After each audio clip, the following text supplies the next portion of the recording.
ಬಂದಿರುವಂತಹದ್ದು two of sorts ಬಂದಿದೆ. ಕೆಲವೊಂದು indecision ಅಲ್ಲಿ ಇರುವಂತಹದ್ದು, ಯಾವುದೇ ರೀತಿಯ ಡಿಸಿಷನ್ ಅನ್ನ ಮಾಡಕ್ ಆಗ್ದಿರಾ ಅಥವಾ ಕೆಲವೊಂದು ಡಿಸಿಷನ್ ಮಾಡ್ದಿರಾ ನೀವು ಸುಮ್ಮನೆ ಇರುವಂತಹದ್ದು ರೆಪ್ರೆಸೆಂಟ್ ಆಗ್ತಾ ಇದೆ ಬಾಟಮ್ ಆಫ್ ದ ಡಕ್ ಅಲ್ಲಿ.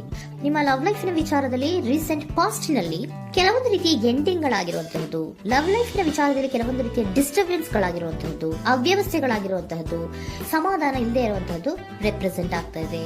ಯಾಕೆ ಅಂದ್ರೆ ಲವ್ ಲೈಫ್ ನ ವಿಚಾರದಲ್ಲಿ ಯಾವುದೇ ರೀತಿಯ ಪಾಸಿಟಿವ್ ಬದಲಾವಣೆಗಳು ಆಗುತ್ತಾ ಅನ್ನುವಂತಹದ್ದು ನೀವು ಪಾಸ್ಟ್ ನಲ್ಲಿ ನೀವು ನಿಮ್ಮ ಲವ್ ಲೈಫ್ ನಲ್ಲಿ ನೀವು ಆಲೋಚನೆಯನ್ನ ಮಾಡಿದ್ದೀರಿ, ಕೆಲವೊಂದು ಬದಲಾವಣೆಗಳಾಗುವಂತ ಸಾಧ್ಯತೆಗಳಿದೆಯಾ ಅಂತ. ಆದ್ರೆ ಎಂಡಿಂಗ್ ಗಳಾಗಿರುವಂತಹದ್ದು ಯಾವುದೇ ರೀತಿಯ ಸರಿ ಹೋಗ್ತಿಲ್ಲದೆ ಇರುವಂತಹದ್ದು ರೆಪ್ರೆಸೆಂಟ್ ಆಗ್ತಾ ಇದೆ. ತುಂಬಾ ಆಲೋಚನೆಯನ್ನ ಮಾಡಿರುವಂತಹದ್ದು ನಿಮ್ಮ ಲವ್ ಲೈಫಿನ ವಿಚಾರವಾಗಿ ನಿದ್ರಾಹೀನತೆಗಳಾಗಿದೆ.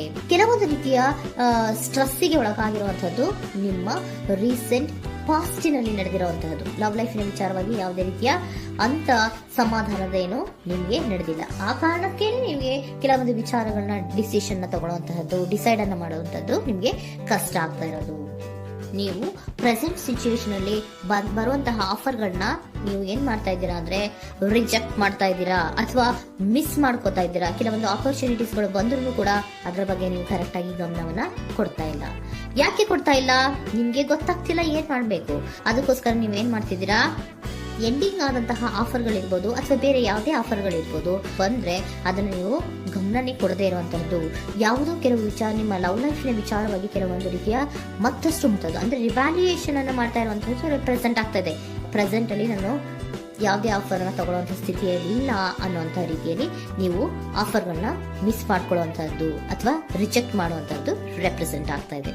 ನೆಕ್ಸ್ಟ್ ಕಾರ್ಡ್ ಬಂದಿರುವಂತಹದ್ದೇನು, ಪ್ರೆಸೆಂಟ್ ನಲ್ಲಿ ಪೇಜ್ ಆಫ್ ಸೋರ್ಟ್ಸ್ ಬಂದಿದೆ. ಯಾವುದೋ ಒಂದು ನಿಮ್ಮ ಲವ್ ಲೈಫ್ ನ ವಿಚಾರವಾಗಿ ಬಹಳಷ್ಟು ಕ್ಯೂರಿಯಾಸಿಟಿಯಿಂದ ಏನೋ ವಿಚಾರವನ್ನ ತಿಳ್ಕೊತಾ ಇದ್ದೀರಾ, ಬಹಳಷ್ಟು ಕ್ಯೂರಿಯಾಸಿಟಿಯಿಂದ ತಿಳ್ಕೊತಾ ಇದ್ದೀರಾ ಏನಾಗ್ತಾ ಇದೆ, ಹೇಗಾಗ್ತಾ ಇದೆ ಅಂತ. ತುಂಬಾನೇ ನೀವು ಕೆಲವೊಬ್ರು ಲವ್ ಲೈಫ್ ನ ವಿಚಾರದಲ್ಲಿ ತುಂಬಾನೇ ಮಾತು ಕೂಡ ಆಡ್ತಾ ಇರುವಂತಹದ್ದು ರೆಪ್ರೆಸೆಂಟ್ ಆಗ್ತಾ ಇದೆ.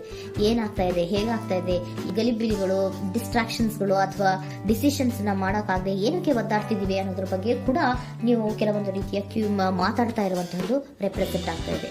ಯಾವಾಗ ಕೆಲವೊಂದು ವಿಚಾರಗಳಲ್ಲಿ ನೀವು ಮಾತಾಡಿ ಕ್ಲಿಯರ್ ಅನ್ನ ಮಾಡ್ಕೊಂತೀರೋ ಆಗ ನೀವು ಕೆಲವೊಂದು ರೀತಿಯ ಆಕ್ಷನ್ಸ್ ಗಳನ್ನ ತಗೋಬೇಕು ಅನ್ನೋಂಥ ನಿರ್ಧಾರವನ್ನ ಮಾಡಿರುವಂತದ್ದು. ಆಫರ್ಗಳು ಬಂದ್ರೂ ಕೂಡ ರೆಫ್ಯೂಸ್ ಮಾಡ್ತೀರಾ. ಆದ್ರೆ ಏನೀಗ ಹಿಂದೆ ಪಾಸ್ಟ್ ನಲ್ಲಿ ನಡೆದಿತ್ತೋ ಅದು ಯಾಕಾಯ್ತು, ಏನಕ್ಕಂಗಾಯ್ತು ಅನ್ನೋದ್ರ ಬಗ್ಗೆ ಕೂಡ ನೀವು ಮಾತಾಡುವಂತ ಸಾಧ್ಯತೆಗಳು ರೆಪ್ರೆಸೆಂಟ್ ಆಗ್ತಾ ಇದೆ ಅಟ್ ಪ್ರೆಸೆಂಟಿನಲ್ಲಿ.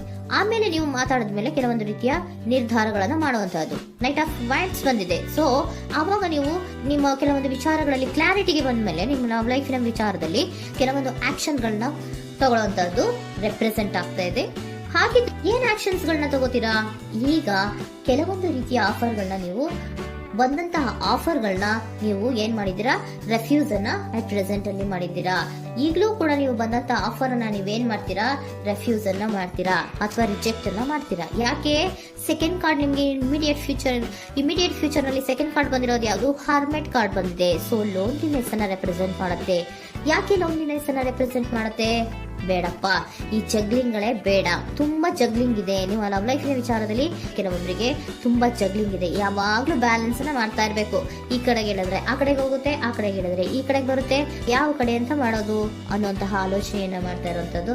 ಸದ್ಯಕ್ಕೆ ಯಾವುದೇ ಆಫರ್ ಬೇಡ, ಸ್ವಲ್ಪ ಒಂಟಿಯಾಗಿರೋಣ ಅಂತ ನೀವು ಆಲೋಚನೆಯನ್ನ ಮಾಡ್ತಾ ಇರುವಂತದ್ದು ರೆಪ್ರೆಸೆಂಟ್ ಆಗ್ತಾ ಇದೆ. ಮತ್ತೆ ಕೆಲವೊಬ್ಬರಿಗೆ ಕೆಲವೊಂದು ರೀತಿಯ ಕ್ಯೂರಿಯಾಸಿಟಿಯಿಂದ ಏನಾಗ್ತಾ ಇದೆ ಅಂತ ವಿಷಯಗಳನ್ನ ತಿಳ್ಕೊಂಡ್ಮೇಲೆ ಕೆಲವೊಂದು ಆಕ್ಷನ್ಸ್ ಗಳನ್ನ ತಗೊಳ್ಳುವಂತದ್ದು ಕೂಡ ರೆಪ್ರೆಸೆಂಟ್ ಆಗ್ತಾ ಇದೆ. ಯಾವುದೇ ರೀತಿಯ ಭಯ ಇಲ್ಲದೆ ವಿಷಯಗಳನ್ನ ತಿಳ್ಕೊಂಡು ನೀವು ಆಫರ್ಗಳನ್ನ ಅಟ್ ಪ್ರೆಸೆಂಟ್ ಅಲ್ಲಿ ರೆಫ್ಯೂಸ್ ಮಾಡೋ ಸಾಧ್ಯತೆಗಳು ಕೂಡ ಕೆಲವೊಬ್ಬರಿಗೆ ರೆಪ್ರೆಸೆಂಟ್ ಆಗ್ತದೆ. ಯಾಕೆ ಆಫರ್ಗಳನ್ನ ರೆಫ್ಯೂಸ್ ಮಾಡ್ತೀರಾ? ನಿಮ್ಮ ಲವ್ ಲೈಫ್ ನ ವಿಚಾರದಲ್ಲಿ ಬರೀ ಜಗ್ಲಿಂಗ್, ತುಂಬಾ ಬ್ಯಾಲೆನ್ಸ್ ಅನ್ನ ಮಾಡ್ಬೇಕು.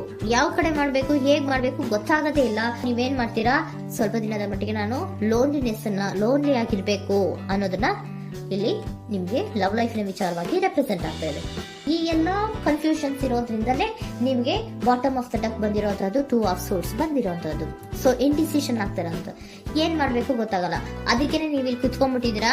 ನನ್ನ ಲವ್ ಲೈಫ್ ನ ವಿಚಾರವಾಗಿ ಯಾವ ನಿರ್ಧಾರವನ್ನ ಮಾಡ್ಬೇಕು ಅನ್ನುವಂತಹ ಆಲೋಚನೆಯನ್ನ ಮಾಡ್ತಾ ಇರುವಂತದ್ದು, ಹಾಗೇನೆ ಮಾಡುವಂತದ್ದು ನಿಮ್ಗೆ ರೆಪ್ರೆಸೆಂಟ್ ಆಗ್ತಾ ಇರೋದು. ಕೆಲವೊಬ್ರು ರೆಫ್ಯೂಸ್ ಅನ್ನ ಮಾಡಿ ಮುಂದೆ ಹೋಗುವಂತ ಸಾಧ್ಯತೆಗಳು ಇರುವಂತದ್ದು, ಮತ್ತೆ ಕೆಲವೊಬ್ರು ಆಫರ್ಗಳನ್ನ ಬರುವಂತದನ್ನ ಬ್ಯಾಲೆನ್ಸ್ ಅನ್ನ ಮಾಡಬೇಕು, ಜಗ್ಲಿಂಗ್ ಅನ್ನ ಮಾಡಬೇಕು, ಸದ್ಯದ ಮಟ್ಟಿಗೆ ಒಂಟಿಯಾಗಿ ಇರೋಣ ಅಂತ ಆಲೋಚನೆಯನ್ನ ಮಾಡ್ತಾ ಇರುವಂತದ್ದು ರೆಪ್ರೆಸೆಂಟ್ ಆಗ್ತಾ ಇದೆ. ನಿಮ್ಗೆ ಏಂಜಲ್ ಗೈಡೆನ್ಸ್ ಏನ್ ಕೊಡ್ತಾ ಇದ್ದಾರೆ? Don't stop. ಇಲ್ಲಿ ಡೋಂಟ್ ಸ್ಟಾಪ್ ನ ಅರ್ಥ ಏನಪ್ಪಾ ಅಂದ್ರೆ, ಯಾವ ಕೆಲವು ವಿಚಾರಗಳ ಬಗ್ಗೆ ಕ್ಲಾರಿಟಿ ಬೇಕು ನಿಮ್ಗೆ, ಯಾವ ವಿಚಾರಗಳಲ್ಲಿ ನೀವು ಕನ್ಫ್ಯೂಷನ್ಸ್ ಅಲ್ಲಿ ಒದ್ದಾಡ್ತಾ ಇದ್ದೀರಾ, ಏನ್ ಕ್ಲಾರಿಟಿ ಬೇಕೋ ಅದನ್ನ ಧೈರ್ಯವಾಗಿ ಮುಂದೆ ಬಂದು ಅದನ್ನ ಕ್ಲಾರಿಟಿಯನ್ನ ತಗೊಂಡು ಮುಂದೆ ಹೋಗು, ಅಲ್ಲೇ ನಿಂತ್ಕೋಬೇಡ ಅನ್ನುವಂಥದ್ದನ್ನ ನಿಮ್ಗೆ ಹೇಳ್ತಾ ಇದ್ದಾರೆ. ಯಾವ ವಿಚಾರವನ್ನ ನೀವು ಲವ್ ಲೈಫ್ ನ ವಿಚಾರದಲ್ಲಿ ಏನ್ ಈ ಜಗ್ಲಿಂಗ್ಗಳು ಅಥವಾ ಈ ಬ್ಯಾಲೆನ್ಸ್ ಗಳನ್ನ ಮಾಡ್ಕೊಂಡು ಅಥವಾ ಎಳ್ದಾಟಗಳನ್ನ ಮಾಡ್ಕೊಂಡಿದ್ದೀರೋ ಅಲ್ಲಿಗೆ ಕ್ಲಾರಿಟಿನ ತಗೊಳ್ಳಿ, ಧೈರ್ಯವಾಗಿ ಕ್ಲಾರಿಟಿನ ತಗೊಂಡು ನೀವು ಮುಂದೆ ಆಕ್ಷನ್ಸ್ ಅನ್ನು ತಗೊಳ್ಳುವಂತದ್ದು ರೆಪ್ರೆಸೆಂಟ್ ಆಗ್ತಾ ಇದೆ.